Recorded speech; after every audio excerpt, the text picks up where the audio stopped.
Hello and welcome to another session of the Business Renovator.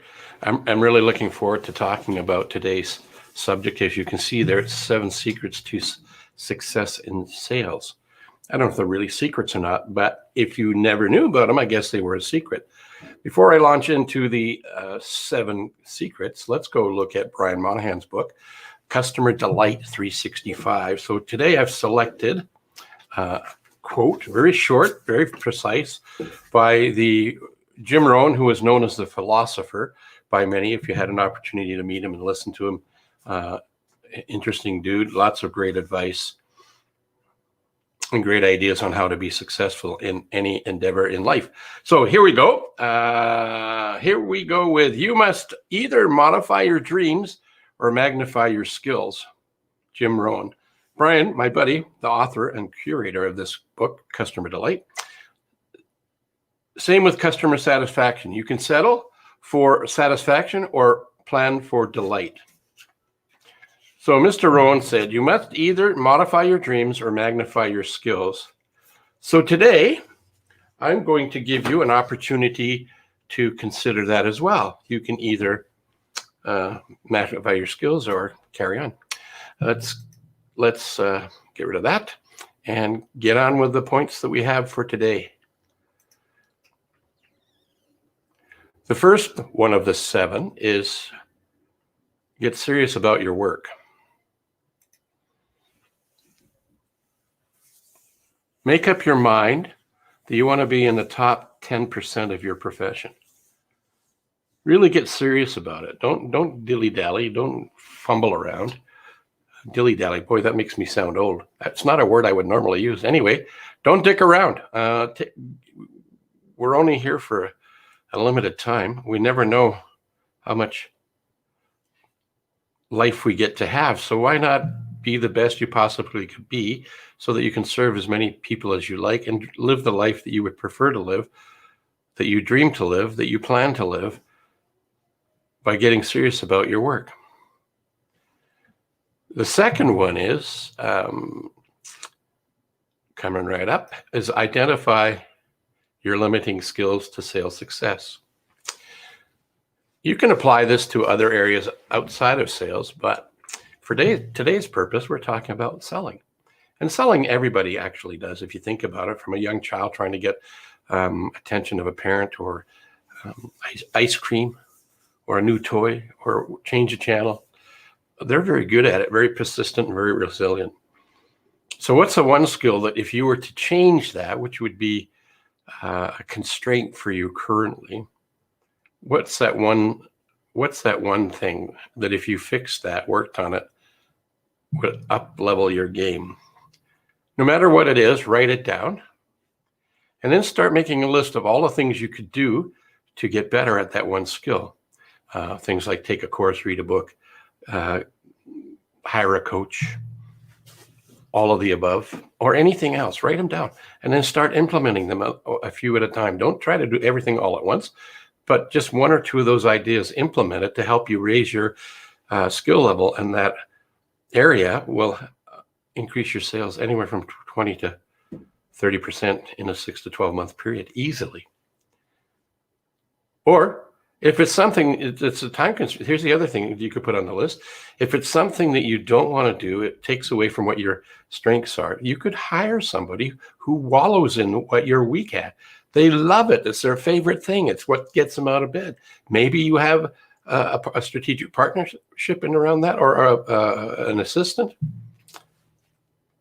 Creatively and innovatively think about what you could do to elevate your game and develop the skill, sort out what that constraint is, and open up the floodgates so that you can get through and serve more people. Just saying. Because if we continue to do the same things we do every day and don't make any change, but expect a change, I believe it was Einstein said that's the sign of insanity, expecting a change but not doing anything to affect the change. So 3 is choose your friends carefully. And this could be your family too. You're not going to choose your family, but if your family are not supportive and helping you through this, then you might want to spend less time with them. Not get rid of them, because they are your family. Just understand that they don't think the same way as you. However, friends you can pick and choose who those are. And if you're hanging around with people that are not positive, not forward looking, looking at all the bad stuff that's in life, don't hang around with the ones that don't serve and support you and inspire you, and that you can support and inspire as well. Get rid of them. Go find somebody else. When I'm doing facilitation of training and or coaching with my clients, one of the principles that I explain to them is the victor-victim mindset. And we don't have time for that today, and I didn't bring my iPad here because I'd like to draw it out so you could see what it's all about. But for today, just know, don't be a victim, be a victor, and don't hang out with people that take your energy away. Hang out with the ones that give you energy. Just see what happens in your life. If you're not hanging out with those kind of people, start doing it. And if you are, continue doing it. Simple. Simple, simple. And then decide to live forever, because we never know how long we've got. But what we're really professing in here is getting you to watch what you eat, treat yourself kindly, eat right, don't overindulge in anything, and just like in an airplane where you have the flight attendants do their safety check and tell you the scripting, and they do that so that we, in an event of an emergency, we have some ideas what to do and where to go. So one of the things we talk about is put your mask on first. So if you look after yourself with health, diet, and mindset, you can help more people than if you were to not look after yourself. Recently, I was having a conversation with one of the coaches that I work with, and being a nurse in a former life, nurses tend to look after everybody else and not themselves so much. Her epiphany as a leader and coach was to change that, to no longer put herself second. So put yourself first. It's really good advice from a friend of mine who is a nurse. Not practicing anymore, but still is a nurse at heart. And if you get her as a coach around authoring a book, she's brilliant at it. Here is something that all athletes do. And a lot of this came from a Dr. Dennis Waitley. And he is famous for POW, which isn't prisoner of war in this case. It's psychology of winning. And one of the ways we can win better, quicker, and easier is to actually visualize yourself at your future best. And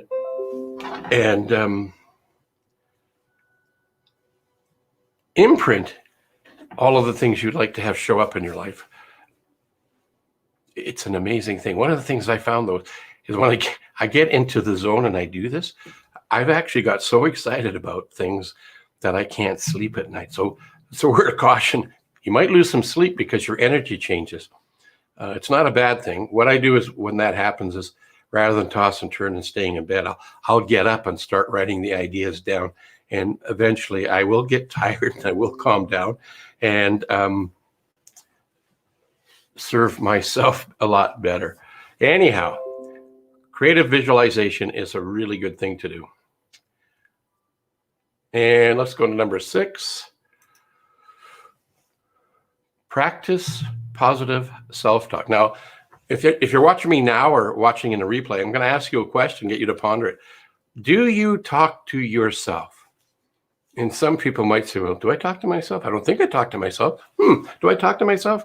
Well, we all talk to ourselves, whether we speak it out loudly or think it intrinsically to ourselves. That's what we mean about self-talk. So Brian Tracy, who I'm a certified business coach and sales trainer with, and part of the Focal Point family, it's an international coaching community and company, not just a community, but we've worked with a diverse group of individuals, business owners, athletes, salespeople, sales professionals, and the like.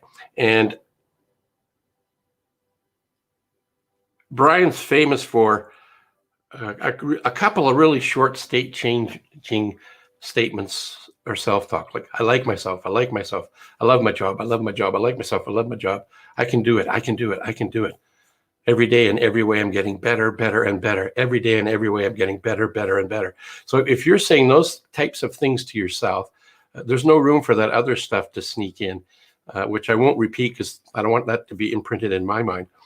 John Asraf is a big fan of this as well. I recall hearing him talk about a time when he was at a conference and he was sitting at a table with people that I'm not sure if he knew them firsthand or if he knew them just because of the conference, and he ended at the table and they were talking about the news and all the crap that was going on. And he had to stop them because this is what he believes. And I actually believe this as well. So he stopped them. He said, you know what? I value my subconscious mind too much to be sitting with a group of people like you talking about all the woes in life instead of what the possibilities are. So because I value my subconscious mind, I'm really conscious and careful what I imprint into it. I'm going to have to ask you to stop talking about the things you were talking about, or I will find another table. So I think he found another table. Be careful what you allow to get into your subconscious mind. I've heard it's 95% of everything that we do in our life comes from our automatic thinking, our subconscious mind. So what is your subconscious mind saying to you? Is it supporting you or is it not supporting you? Is it keeping you stuck in your isness, your comfort zone, your self-image? There's ways to get out of that. And one of the simple ways out of that in the sales world is practice positive self-talk. And last but not least, Orison Swett Martin had a phrase that he had. It's our get-to-itiveness and our stick-to-itiveness that creates the success for us, whether that be selling or otherwise. But because we're talking about the 7 keys to success in sales, in this case, think of it in that regard. So it's getting up and getting going and keeping going. Perseverance and tenacity are the keys to living a life that you prefer to live versus one that you'd rather not live. So those are 7 things. Let's go through them one more time really quick. So here's the banner. Get serious about your work.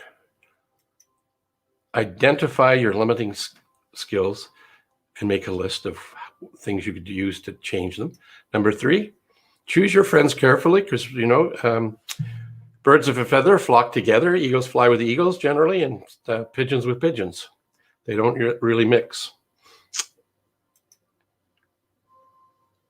Decide to live forever. So look after your mind, your body, and your spirit. Practice creative visualization, which means seeing yourself at your future best as if it's already done. And you'll be amazed if you're not doing that, how powerful a tool that is. I learned how to do that accidentally when I was an athlete playing hockey. And it's a powerful tool. I became better at the position I was in without a lot of physical effort. I did practice, but I attribute a lot of the change and improvement was to model the people that I admired, and I visualized it. So the next thing is positive self-talk. What are you saying to yourself? Is it serving you or not hindering you? If it's hindering you, get rid of it, change it. A couple of phrases around that real quick is when you do something right, that's just like me. And when you do something that's not like you, say, you can stop yourself, say, stop it. Up until now, that might have been me. But from now on, I'm going to do, and then fill in the blank, paint the picture of what you will do and be and become.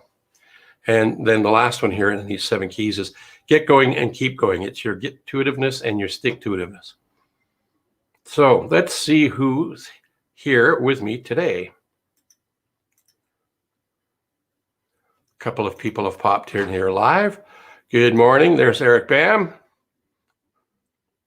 And Megamind guy, he's one of the awesome guys in the Megamind group. Matter of fact, one of the founding fathers. And he's trying to be in the top 70%. Well, I think you're already in the top 20 to 10% in your field. You're expanding the marketplace exponentially. I believe you told me you've had 2 record-breaking months in December and January because of the way you do things, the energy you have, and the people you serve. And he talks to himself all the time. He's his own biggest cheerleader. Great advice, Eric. Thanks for popping in. This was inspired by my reading of my buddy Brian Tracy's materials. As I said, I'm a certified sales trainer and coach under the banner of Focal Point, which is really a lot to do with Brian Tracy. Focal Point is one of Brian's terrific books. If you're looking for a way to